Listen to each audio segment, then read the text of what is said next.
Susan is a Sister of Charity from Leavenworth, Kansas, and she is currently Professor of Theology and the head of the Theology Department at Marquette University in Milwaukee. One of the things that is quite amazing about Susan is that she is deeply, deeply involved in ecumenical work. When you read her bio, she's involved with the Lutheran Catholic Dialogue, with the Baptist Catholic Dialogue, with the Orthodox Catholic Dialogue on national and in some ways and sometimes international levels. She's also a prolific and a really profound writer. A couple of years ago, I gave a course that was called Theology of Bishop, Priest, and Deacon. And very luckily, I used as a textbook her book, which was called Sacramental Orders, which looks at the rites of ordination of all three of these ministries, and then does theological reflection on this as well. So it was a wonderful textbook. And ever since I read it, I've been wanting to meet her and get to know her better. Also, another wonderful book that she has edited is a book called Ordering the Baptismal Priesthood. It's a really, really fine book, a collection of essays from a conference that took place at St. John's Collegeville a number of years ago. Also, Susan is a key person in a 3-year project that comes out of Collegeville that is preparing a revision of the wonderful document of the U.S. bishops, it slips my mind, co-workers in the vineyard of the Lord. So she's really someone who I think can help us understand the church that young people want, the vocations that young people want at a very deep level. So a religious, a scholar, an educator. Let's welcome Sister Susan Wood. Thank you.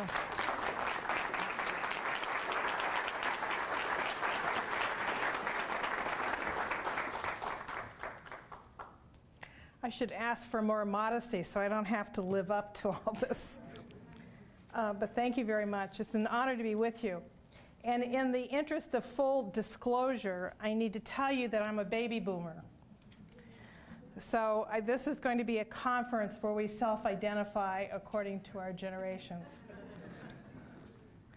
I entered the community when I was 5.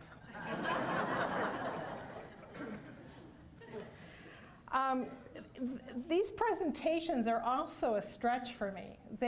Sheila and Steve have managed to challenge me because theologians are not sociologists. And so what I've done is I've tried to immerse myself in a number of statistics and then to think about what those statistics have to tell us about the church and in terms of what young people want. Now, because I'm a baby boomer, this is just reading it off the page. And this will have to be fleshed out with the individual personal stories of the people that talk to you. And I realize that, and that's what's missing in my own experience. But for those of you who want to go look at the numbers, and I'm using the PowerPoint to throw a lot of numbers up there on the screen. But there was a 2011 study by 3 sociologists of religion, and though the results of that study were published in the October 24th, 2011 issue of the National Catholic Reporter. Also, I found another study of young people put out by the Knights of Columbus, and I believe that was about the year 2010. So it's a little bit earlier, and you can Google that and find it online. So if you're looking for the numbers, that's where you can find them. The context of the church at the time of these surveys included the sex abuse scandals, the political strain of abortion and gender politics on various levels, and we're living that out on the national scene as we speak, the priest shortage, the clustering of parishes, a prolonged economic recession, which has had an impact on the church's preferential option for the poor, and the politics of immigration and the rights of workers to unionize. So we certainly do not live in dull times. You know, we live the old Chinese proverb, may you have an interesting life. Since 1987, when the first survey of this group of sociologists was taken, and I will say that this is the 5th survey, the first one was in 1987, Catholics are now more educated. 53% have some post-secondary education, with 27% with college and graduate degrees. Catholics are more affluent. 60% reported family incomes of $40,000 or more, and 22% reporting $100,000 or more family income. Fewer are married. That's at 54%, with an additional 10% living with a partner. And we are more ethnically diverse. Hispanic Catholics now constitute 1/3 of all Catholics, and other ethnic groups accounting for another 5%.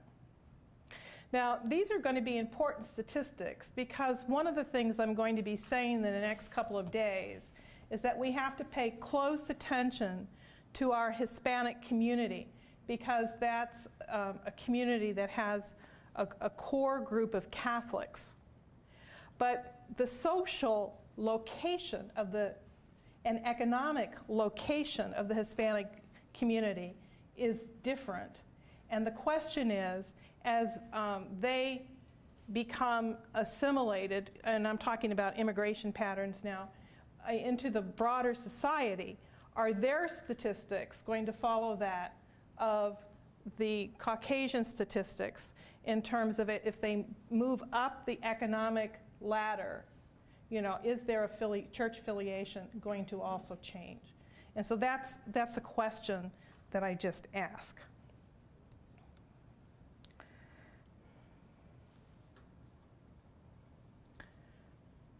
Okay, these, how do sociologists divide the generations? And again, my excuses for those of you who were at a previous conference, but I want to quickly get everybody on the same page. Pre-Vatican II are those born 1940 or earlier. Vatican II generation born between 1941 and 1960. That's such a nice big span that I can hide my age. Those of us in that generation are now 33% of all Catholics. And we're the ones, you know, who think of the church as the people of God, the community of believers. We grew up with the assassination of President John F. Kennedy, who was the first Catholic president of our country, the Vietnam War, Watergate, and so on and so forth. The Gen Xers, as they're called, were born between 1961 and 1978. They followed John Paul II's charisma. And you know, he was a pope for a long time and has quite a devoted following of people who knew nothing but his pontificate. But at the same time young people followed him, this cohort ignores his pleas for sexual abstinence, for natural family planning, and going to Mass and confession on a regular basis. So even though there is a cult of personality around John Paul II, this hasn't translated into the sacramental and moral practices and adherences that you would think. And of course, our bishops are still calling for these things, and we're going to see that very few people are listening. This group is very individualistic. They're self-actualized. They've been disillusioned with Vietnam, Watergate, the student movement, women's movement, and civil rights movements. The millennials, who are the ones that we're really focusing on more in this conference, are those born between 1979 and 1993. And they now comprise 23% of Catholics. 45% of the millennials are Hispanic. So we're seeing the ethnic difference. Now, if you recall that I just said that the baby boomers are 33% of the population, and the millennials are 23%. That's, you know, a substantial number between those two groups. They identify with Pope John Paul II's concerns for the poor, the environment, common good, but they decide for themselves the morality of homosexuality and sexual behavior in general. Their culture is the digitalized world of iPods, Blackberries, texting, globalization, profoundly marked by the events of 9/11, the Iraq and Afghanistan war, the sex abuse scandal that assumed prominence in 2002. Now, not part of this material, but I don't know where I heard this, but I've also heard the different generations described in their preferred mode of communication. I prefer to walk across the hall and talk to somebody. And barring that, I'll pick up a telephone. The Gen Xers prefer to email. And it drives me crazy that somebody across the hall is going to email me to the other side of the hall, especially when I write 30 or 40 of those a day. And the newest generation don't like to email, they like to text. You know, so it's interesting that even in terms of social communication, there are these differences. In terms, I'm going to break down some patterns, again, just to show the differences between the generations.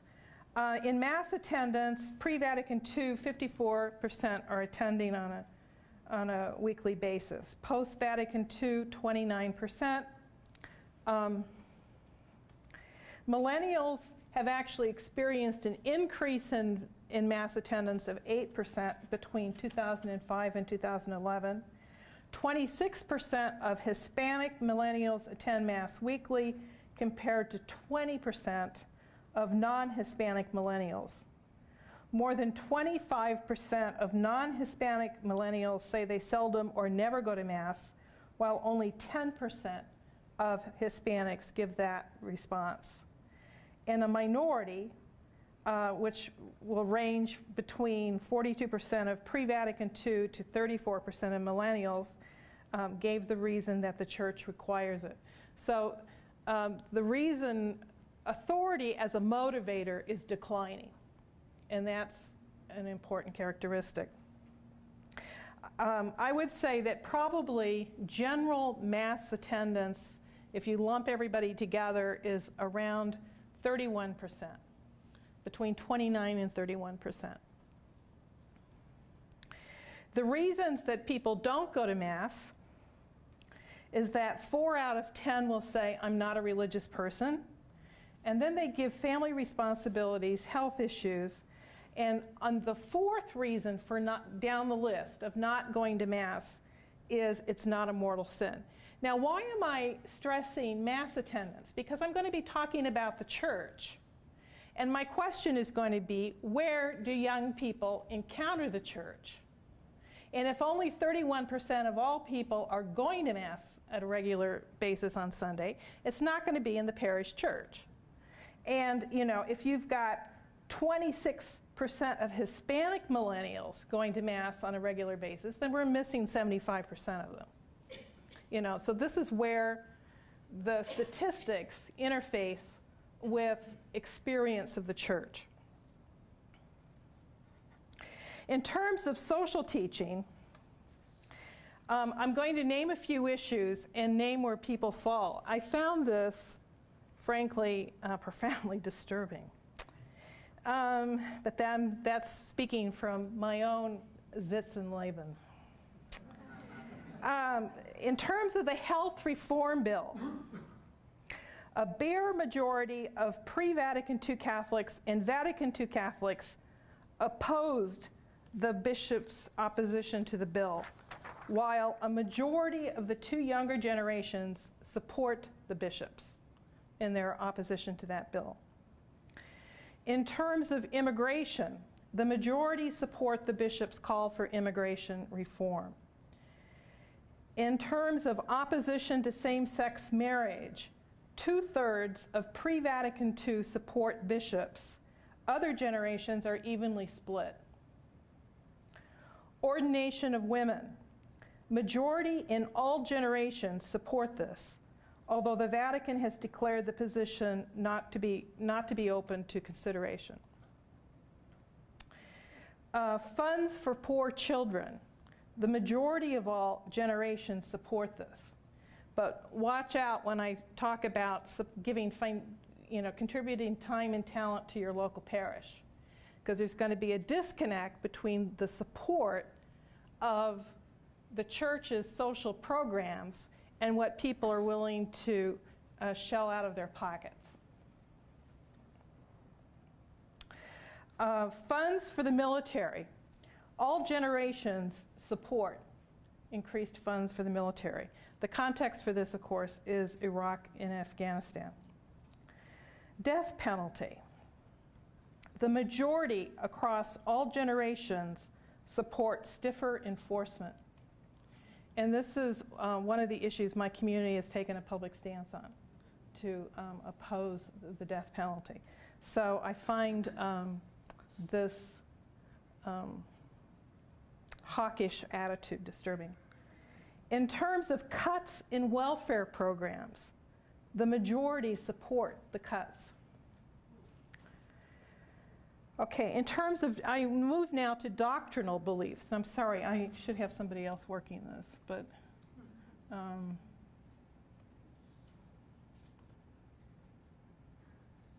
okay. Doctrinal beliefs. The Church's foundational theological beliefs and sacraments are at the core of what American Catholics see as, core to their identity. Okay, so in terms of, these items were ranked as very important. Jesus' resurrection from the dead, 73%. That's heartening to hear. Mary, Mother of God, 64%. Sacraments such as the Eucharist, 63%. We're still talking about a majority, but it's not quite, it doesn't overwhelm you. Regular daily prayer life, 43%. Devotions such as the Eucharistic adoration or the Rosary would be 36%. Helping the poor, 67%. Okay, Vatican's teaching authority, 30%. It's down on the list. 46% will rank it as somewhat important, 20% not important at all. So I suppose if you combine not very important to somewhat important, you do get 76%. But this is going to show in that when the church tries to communicate issues and values to young people, you can't do it on the basis of appeal to authority, is what this boils down to. Abortion. Fewer than 40% say that the church's teaching opposing abortion is very important to them personally.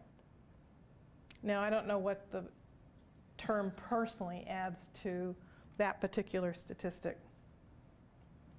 Opposition to same-sex marriage. Fewer than 35% say this is very important. Opposition to the death penalty. Fewer than 29% say this is important. Celibate male clergy. 21% say it's very important. 46% say it's not important at all. 62% support women as priests, and 75% support them as deacons. Again, I'm not here to argue an agenda. I'm just here to give you the data. Okay, being a good Catholic, you know, what can you do or not do and still be a good Catholic? You can be a good Catholic without going to church every Sunday. That's 78%. Without obeying teaching on birth control, 78%. Without marriage approved by the church, 72%. Without obeying teaching on divorce and remarriage, 69%. Without obeying church teaching on abortion, 60%. Without donating time or money to help the poor, 60%. This is where you get the disconnect. I like the church to do it, but I don't want to do it. But if I don't do it, how can the church do it? You know, becomes the question. Without donating time or money to the parish, 74%. So this, you know, is bringing into question what is the role of the parish, and I'm going to be talking about that theologically in a minute for all this.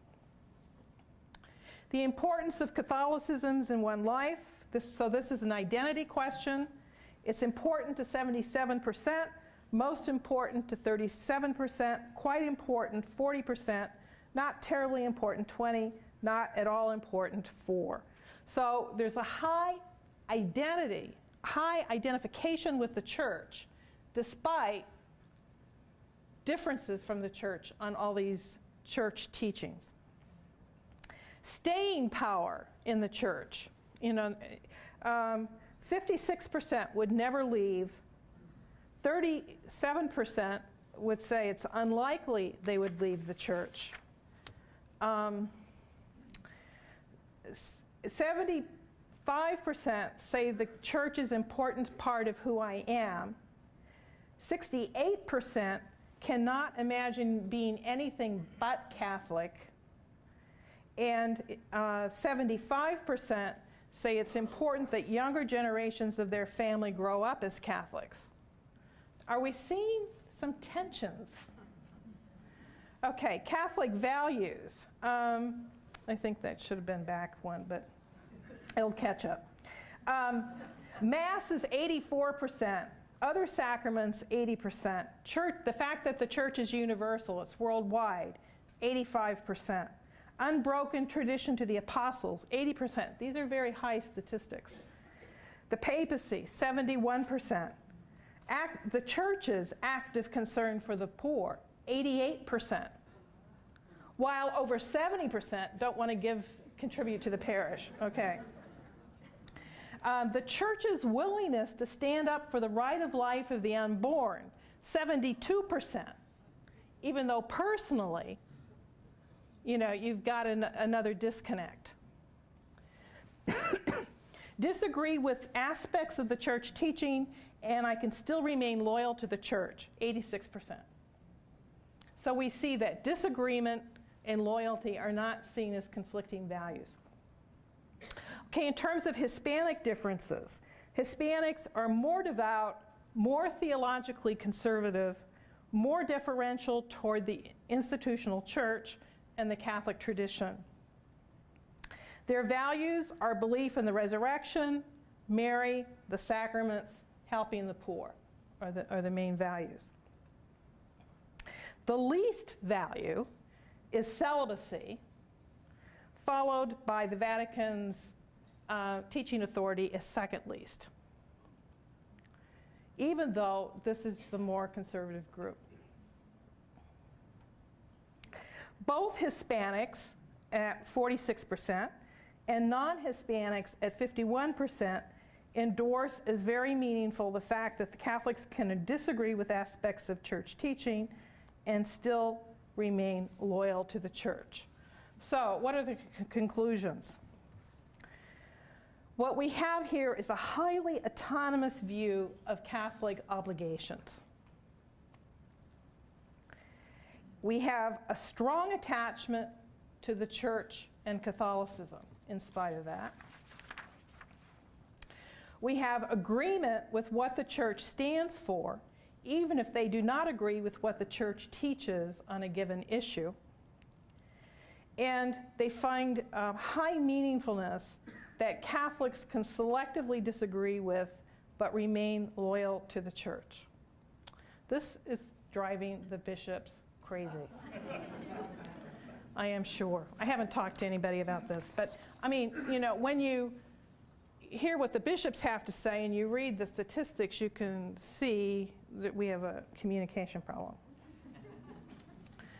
Okay, so I want to talk about, those are the statistics, but I can't, what I'm going to say isn't meaningful unless you've kind of got that on the table.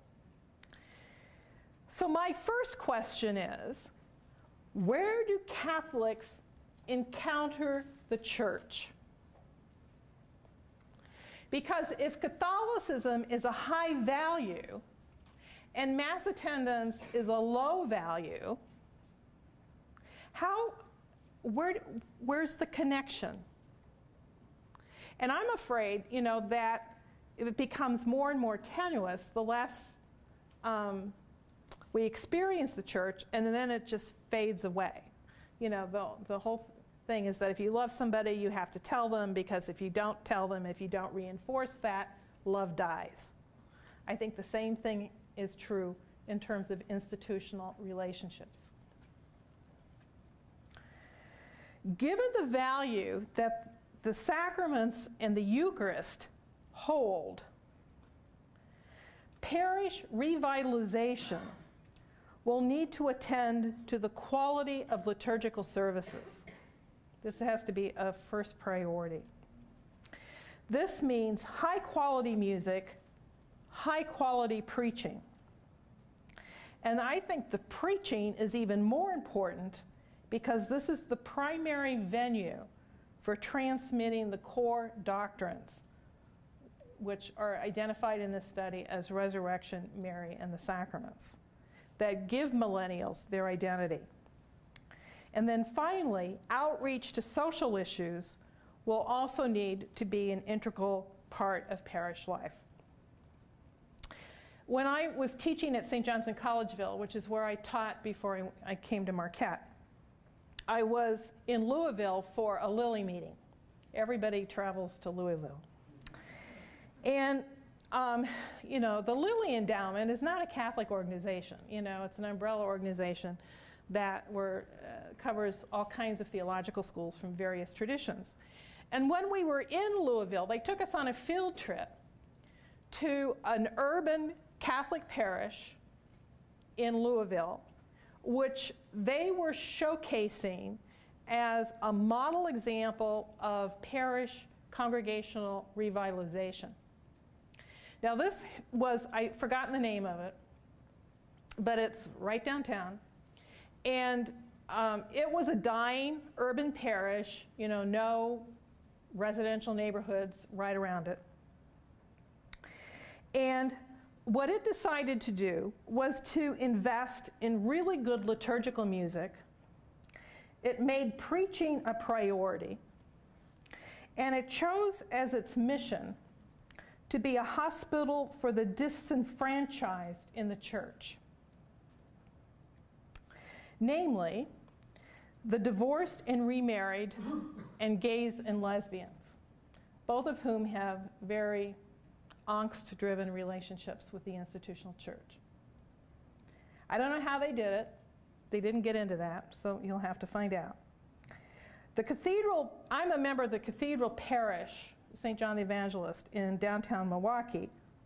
Our parish operates an open-door cafe, which is essentially a soup kitchen, in central Milwaukee.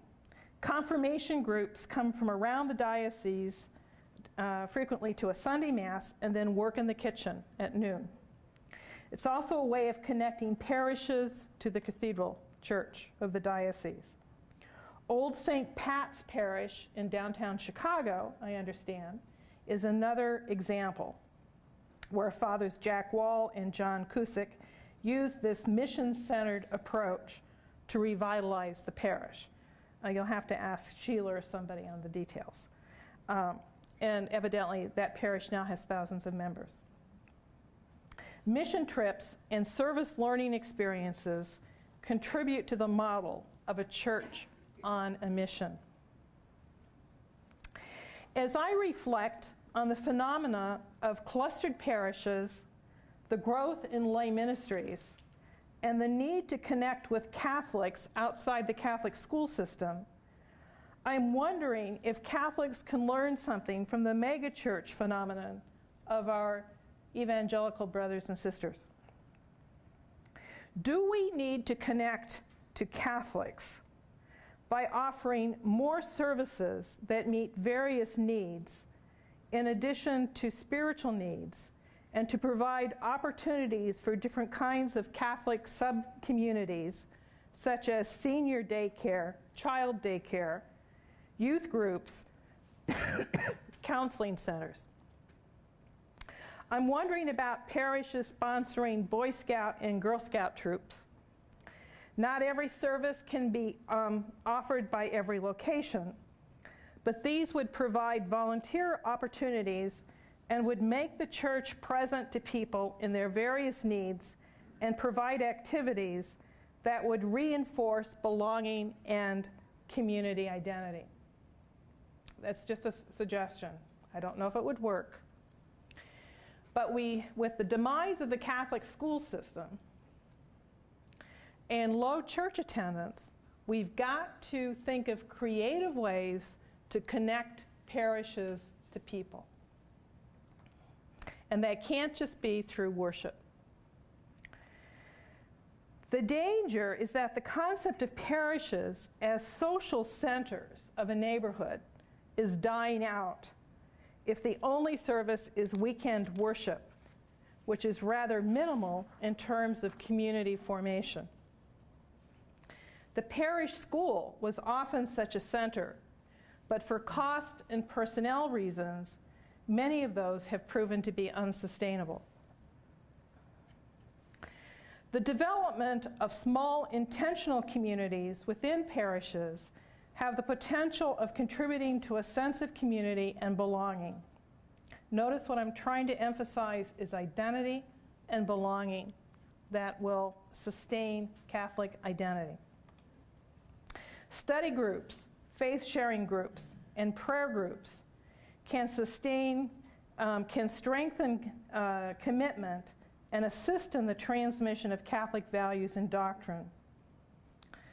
The research of Bernard Lee and William D'Antonio, who is one of the authors of the statistics I gave earlier, has shown that in parish life, small Christian communities are one of the dynamic areas of growth.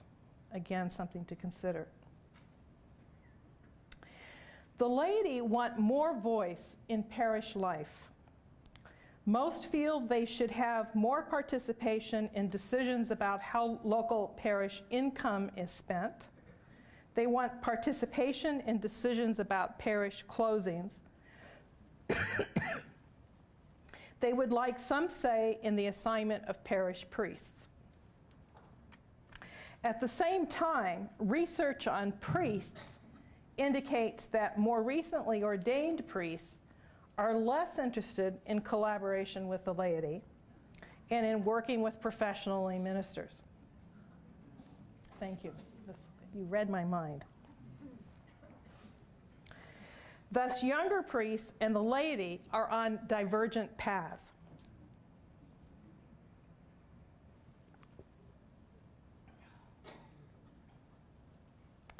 This may reflect the fact that 6 to 9% of young Catholics are very conservative.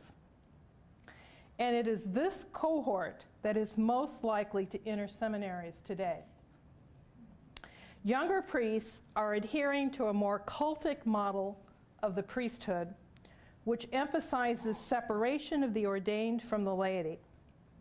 The potential for these individuals not to be a fit with the congregations they serve is rather high unless they are able to adapt quickly in their early years of ministry. And I'm sure, we could all get off message by telling stories. Just a few. I can never resist a good tangent. My community's been very present in the state of Montana since 10 years after our foundation. And so the sisters in Billings once asked me, not too long ago, Susan, what's with it? We've got this new priest in our parish. He was just ordained in Rome, and he's attending the basketball games in his cassock. A few years ago, I taught a course on ecclesiology at the Gregorian, a short course. I was a visiting professor. And one of my former undergraduate students from Marquette was at the North American College and invited me to Mass there on Pentecost Sunday. I'll save that story for a break. But these lovely seminarians, 4 of them took me out to dinner before I came back to the States. And I had a heart-to-heart talk with them. And the heart-to-heart talk was, you know, you have to remember that Rome is not the Midwest. You know, and they said, oh yes, we realize that. We're talking to our spiritual directors. You know, so because the culture of the North American College in Rome is not the culture of Rockford, Illinois. It just isn't. You know, and then you look at what's happening in terms of formation programs and the like. The last time that I was at the Chicago Theological Union here at CTU, and this is my second visit, I was here for a Common Ground conversation. I remember talking about the parish, I can't remember how I got off on that topic, and saying that most Catholics experience the church and the parish or not at all. And I remember Father Don Sr. disagreeing with me then, you know, in terms of the emphasis I was putting on the parish. I wish he were here today, because I still can't really think of what alternative presences of the church might be outside of schools or parishes. You know, I just can't imagine where we meet the church.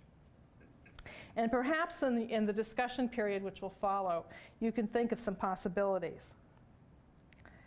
The statistics show that younger Catholics, even when they show Catholic identity, are not as involved in parish life as their elders and are more loosely affiliated with the institutional church.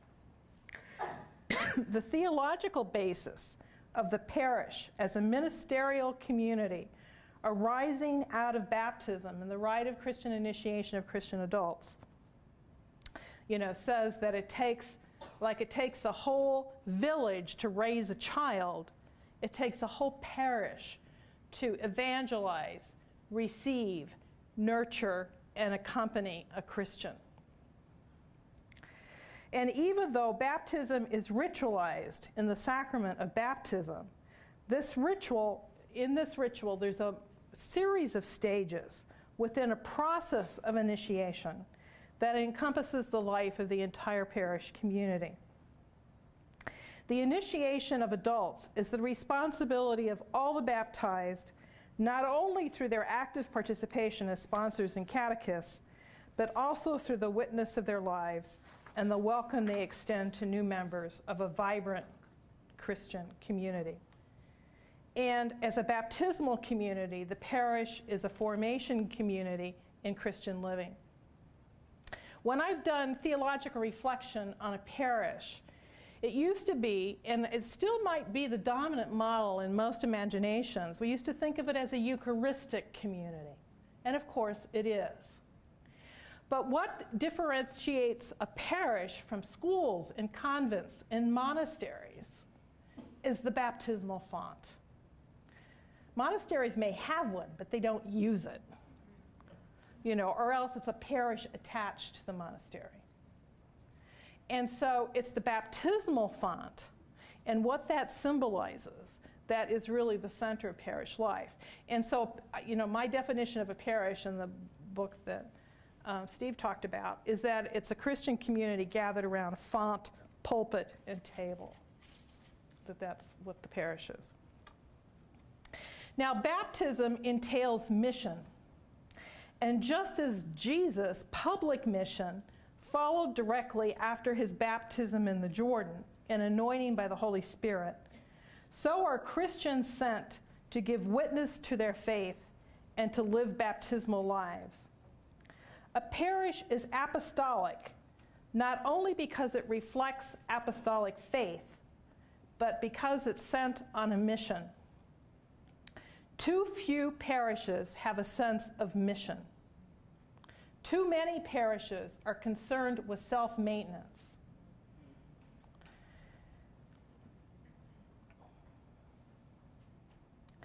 And it's this mission and this movement towards social justice, and it's being sent to serve others and to welcome others, and not just worship of the already initiated, which needs to be the foundation of that. One of the disturbing statistics that the survey shows is that people think they can be good Catholics without contributing time and money to the parish or time and money to help the poor, even though a majority supports the Church's concern for the poor. The question here is that these two statistics point to a disconnect between the Church and the individual. How can the Church support the poor if individuals do not support the Church or the poor? And I don't have an answer to that, but that's the problem. Okay, now I'm going to move beyond the parish. The parish is where I talked about the Church and its kind of concreteness in terms of where we meet it. But if we talk just about the Church more amorphously, and say, what does that church out there appeal to young people? I would say the first thing is that it has to appeal to people in their freedom. It can't simply give arguments based on authority, because those will fall on deaf ears, except for the small minority. We can sum it up by saying the fear of hell is not nearly the motivating force it once was. Coercive and manipulative approaches no longer work. Vatican II underlined the principles of religious liberty and freedom of conscience. And if the Cardinal were here today, he would tell you consciences have to be formed. You all know that. And it's not, in freedom of conscience doesn't mean just do what you want. But somehow this message has trickled down, and there's a more autonomous decision-making that's happening among the young than what some of us were brought up to do. When I was young, we had an Irish pastor, and my parents would say, if Father Fitzgerald lets you do that, you can do it, And that was an authority-based kind of family rule, And if you get it at school, you get it twice at home. But, that's not the case anymore. The appeal now is not to legalism, but to the religious dimension of human beings and to what fulfills that. This means that catechesis needs to stress how the Church helps us to be more authentically human, and how the authentically human encompasses a depth dimension, the spiritual life, which is articulated and nourished in the Church. We have to send the message that you will be a better person for having a spiritual life, and the Church is here to show you how to do that. It's an appeal to self-interest at bottom, but hey, if it works. The survey shows that the Vatican's teaching authority is ranked as very important by 30% of Catholics, while 46% consider it to be somewhat important and 20% not important at all. This indicates that the church needs to appeal to people in their freedom by persuasion rather than conversion. So we can't just say, okay, the church teaches this and give the one-liner. We have to say, this is the value that the church upholds, and this is the vehicle for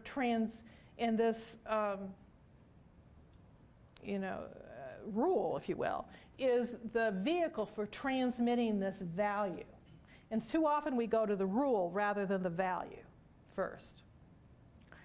And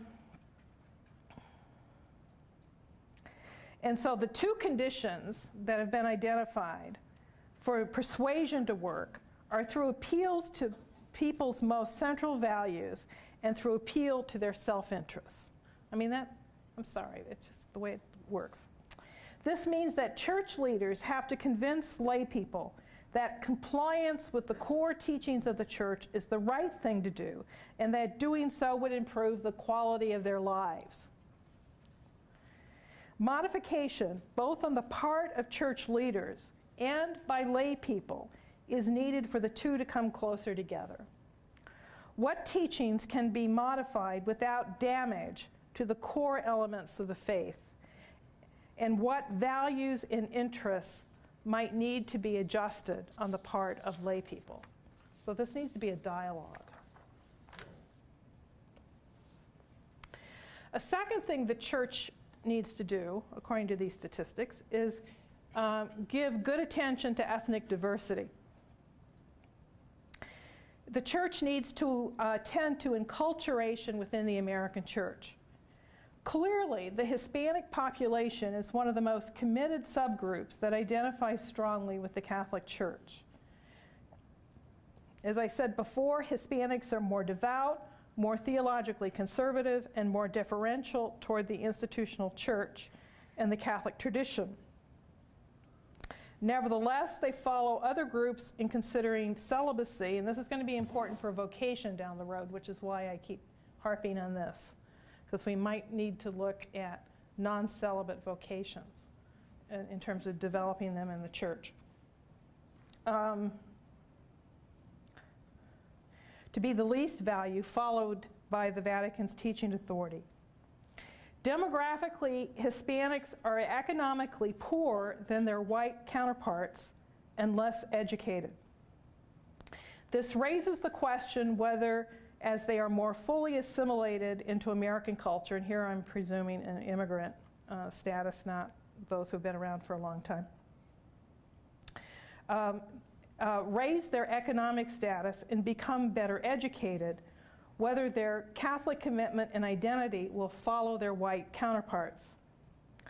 In the meantime, parishes need to make Hispanics welcome by offering Spanish masses and doing what they can to make the parish a center for the Hispanic community to gather and experience its Catholic and cultural identity. At the same time, there is a disconnect between the general educational preparation of Hispanics, most of whom are not college educated, and the growing professionalization of lay ministry, which frequently requires graduate degrees.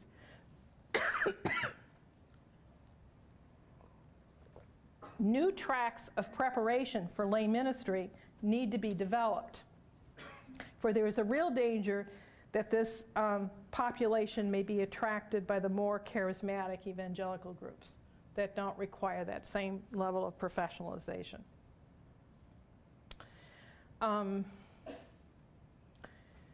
Yeah, so we're seeing, a lot of first-generation college students who are Hispanic. We have a wonderful, at Marquette, a Master of Arts in Christian Doctrine for religious educators and parish workers, but it requires a bachelor's degree to get into it. So I think I think Chicago may have been doing more along this line, but these are sometimes barriers to ministry, barriers to ministerial vocations. We also need to appeal to ideologically diverse groups in the church. And this is more difficult because we tend to separate ourselves into silos according to those people who we're comfortable with and who think like we do. About 6 to 9% of millennials are very conservative Catholics, although my students would be very surprised by the statistic because they think they're the majority. And again, who's going into theology today is frequently you get these. These are the folks who prefer the Tridentine Latin Mass, traditional devotions like Eucharistic adoration and the Rosary, although we have to be careful here and not presume that these mean the same thing to young people as they did to those of us who are baby boomers. For this generation tell me that my culture wars are not theirs and that they are not interested in the ideological divides of the baby boomer generation. My graduate students tell me this. These committed young people are those most likely to enter seminaries and religious life. If they do, they may be interested in wearing the habits or cassocks and surplices. In the case of young priests, there is the danger of not being able to relate to more liberal congregations. These are people who never experienced the church of the 50s because they were born in the 80s. My personal interpretation is that young people are often looking for strong identity, clear values, and certitude within an ambiguous world. And this is how I choose to interpret some of this.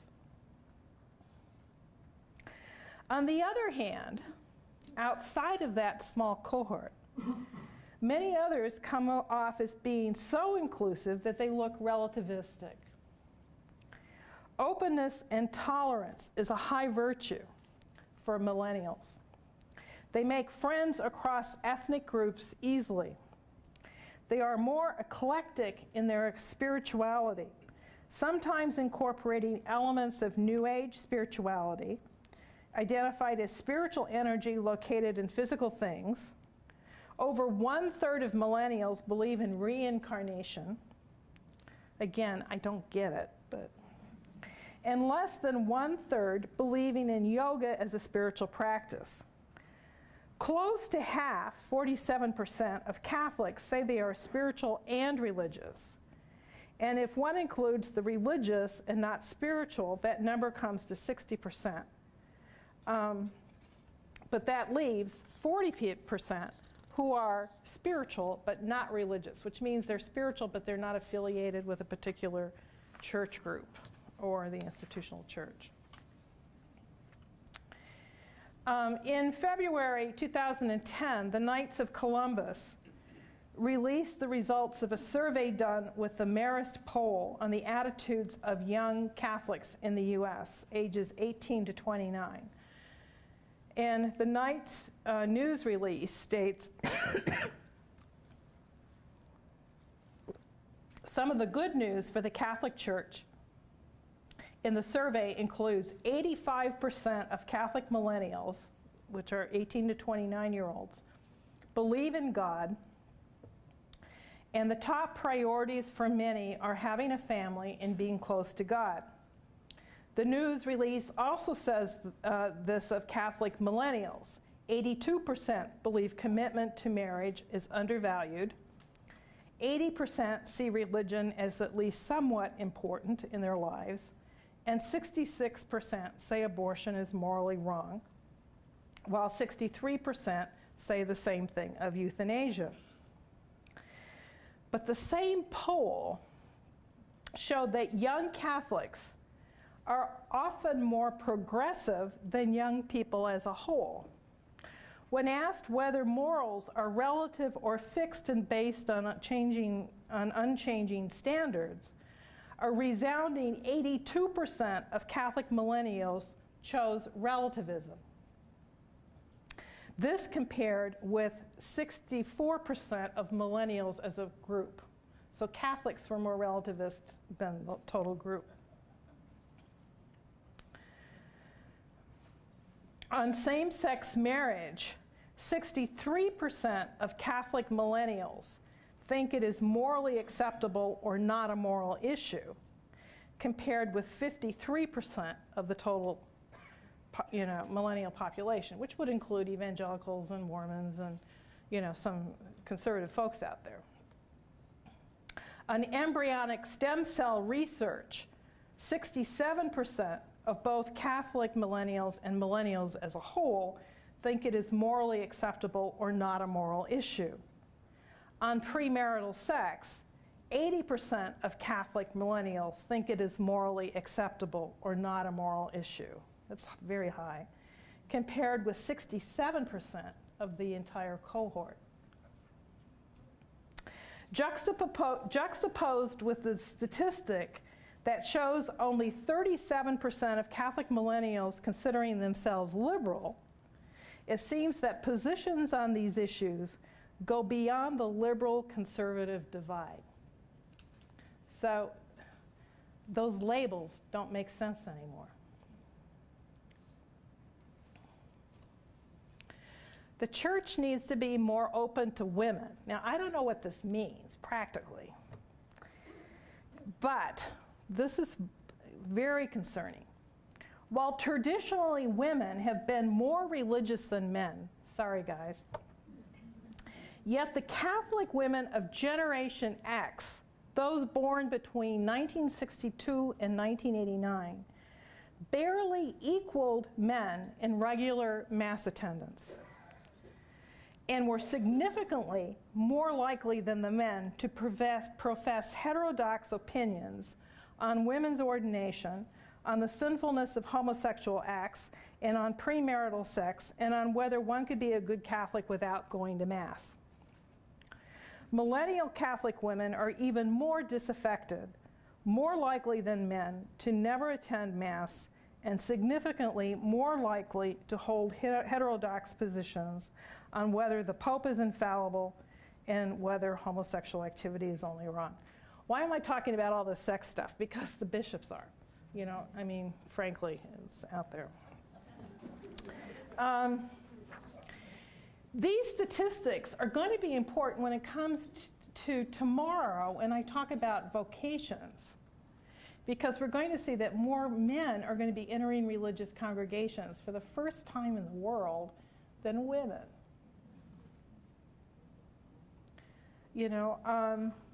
The church is hemorrhaging its young women. They are leaving. And that's a conversation we need to have as to why and what can be done about it. And then, this is my last and brief point. What are young people looking for in a church? They're looking for authenticity. They're looking for transparency. They're looking for honesty. They're looking that it be genuine. The sex abuse crisis has reinforced the desire for an authentic church that is one that is not hypocritical. This means that there cannot be one standard of values for the clergy and another for the laity. A church that preaches justice must first practice justice. This includes fair employment practices and just wages, standards of personal behavior, financial accounting practices. At all levels, young people want transparency and equity. Okay, this is where we are. I don't think I have the entire answer, but at least the statistics are very interesting. And if nothing else, for those of you who are in vocational discernment positions with young people, I feel like I need to go tell my faculty this. These are the people who are in our classrooms, in the colleges. And I think there's a disconnect with what my faculty are thinking and what's sitting in front of them. So maybe this is a start, Sheila. Thank you.